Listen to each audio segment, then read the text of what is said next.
Bismillahirrahmanirrahim. Assalamu alaikum. Nadia Malik is here from NM Language Academy. This is lecture number 2 regarding present indefinite tense. In today's lecture, we are going to discuss negative sentences of present indefinite tense. कि जो present indefinite tense के negative sentences हैं उसको हम discuss करने जा रहे हैं. First we see which helping verb is being used in negative sentences of present indefinite tense and which form of verb is being used in negative sentences of present indefinite tense. Helping verb do not, does not. Helping verb जो हम negative sentences में इस्तेमाल करते हैं वो do not और does not है, plus first form of verb, और जो वर्ब है उसकी हम पहली फॉर्म इस्तेमाल करते हैं. With he she it and singular does not is used. With he she it and singular does not is used. के जो हमारे पास सिंगुलर हैं ही शी इट, किसी भी पर्सन का नेम भी हो सकता है या ये हमारे पास जस्ट प्रोनाउन के तौर पे भी हो सकते हैं. तो हमने इनके साथ क्या इस्तेमाल करना है? डज नॉट इस्तेमाल करना है. With I, we, they, you and plural do not is used. कि बाकी जितने भी हमारे सब्जेक्ट्स हैं, आई है, वी है, दे, यू और जितने भी प्लूरल हैं हम उनके साथ डू नॉट इस्तेमाल करते हैं. Now we see different examples to understand all these points. First example is they do not play cricket. अब they क्या है? आपका प्लूरल है और according to the rule plural के साथ हम do not इस्तेमाल करते हैं. और प्ले आपका क्या है? इसमें वर्ब है और यहाँ पे हमने क्या इस्तेमाल की है? प्ले की फर्स्ट फॉर्म ऑफ वर्ब इस्तेमाल की है. They do not play cricket. Ali does not tell a lie. Ali क्या है? अली आपका नाउन है, सिंगुलर है.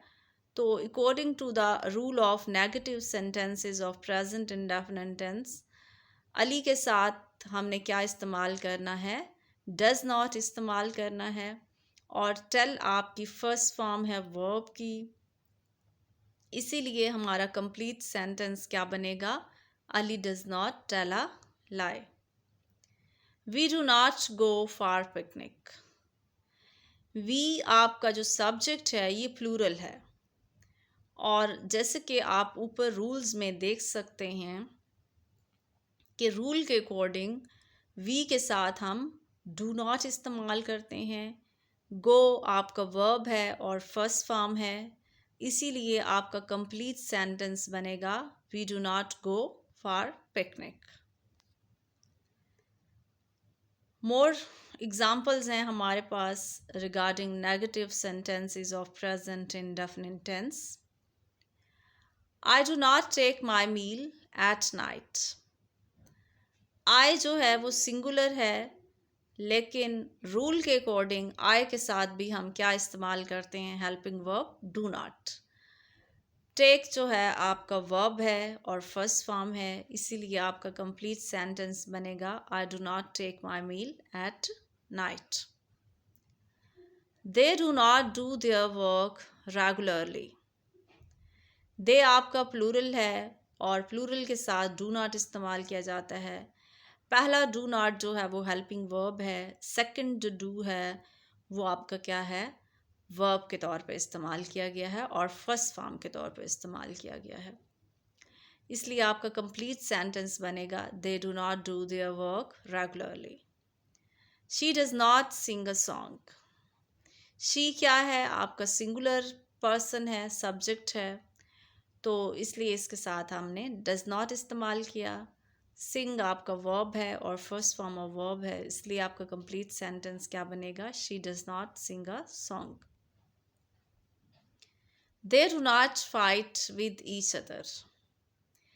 अगेन दे आपका प्लूरल है, इसलिए हमने डू नॉट इस्तेमाल किया. फाइट जो है वो वर्ब है इसलिए कंप्लीट सेंटेंस बनेगा they do not fight with each other.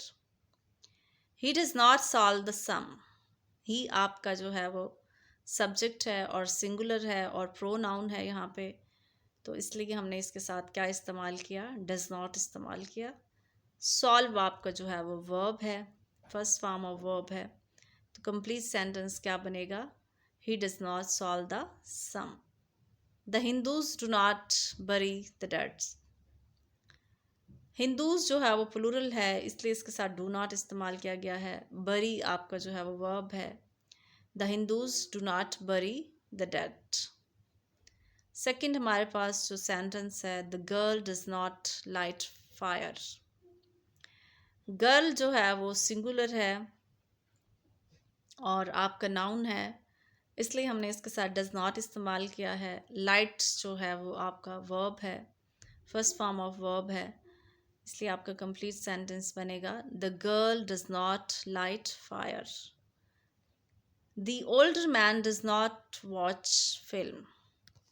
Older man जो है वो सिंगुलर है तो इसलिए इसके साथ भी हमने डज नॉट इस्तेमाल किया है।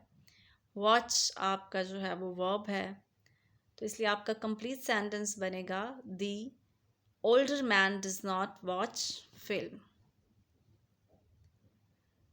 Now there is exercise to solve these sentences कि इस रूल को फॉलो करते हुए अब आपने इसको सॉल्व करना है और बताना है कि कहाँ पे हमने डू इस्तेमाल करना है और कहाँ पे हमने डज इस्तेमाल करना है according to the rules as we have discussed in the first slide. हमने फर्स्ट स्लाइड में जो भी डिस्कस किए हैं रूल्स उनको फॉलो करते हुए आपने इन ऑब्जेक्टिव को सॉल्व करना है। They dash not go to school. अब दे है तो दे अब आपको खुद पता होना चाहिए कि सिंगुलर है प्लूरल है, तो रूल के अकॉर्डिंग इसके साथ डू इस्तेमाल होगा या फिर डज इस्तेमाल होगा। सेकंड हमारे पास है she dash not work in the store. अब शी आपको पता होना चाहिए कि सिंगुलर है तो सिंगुलर के साथ हमने क्या डू इस्तेमाल करना है या डज इस्तेमाल करना है, आपने उस रूल को फॉलो करते हुए इसको सॉल्व करना है। Tammy dash not like her teacher. अब टैमी क्या है, नेम ऑफ पर्सन है, नाउन है, तो इसके साथ भी आपको पता होना चाहिए कि डू इस्तेमाल करना है या फिर डज इस्तेमाल करना है। She dash not eat dinner. अब ही है या शी है, आपको पता होना चाहिए कि उनके साथ डू इस्तेमाल होगा या फिर डज इस्तेमाल होगा। नेक्स्ट है we dash not live in New York.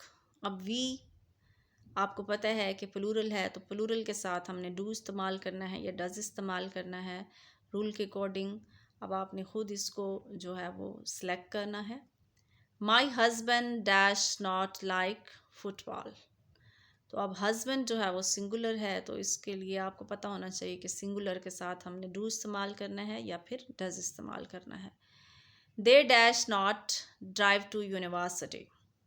अब दे का भी आपको पता होना चाहिए कि दे जो है वो सिंगुलर है या प्लूरल है तो इसके साथ डू इस्तेमाल होगा या फिर डज इस्तेमाल होगा। My sister dash not watch many movies. अब माई सिस्टर क्या है, सिंगुलर है तो आपको पता होना चाहिए कि सिंगुलर के साथ जो है वो डू इस्तेमाल करना है या फिर डज इस्तेमाल करना है according to rule. So I hope all of you have got today's lecture regarding negative sentences of present indefinite tense, which form of verb is being used in present indefinite tense and which helping verb is being used in present indefinite tense. Do not and does not are the helping verbs that are being used in present indefinite tense, plus we use first form of verb. Now in the earlier slide I have already told you where you have to use do and where you have to use does. So inshallah we will see in the next lecture with other topic. Till then, Allah Hafiz.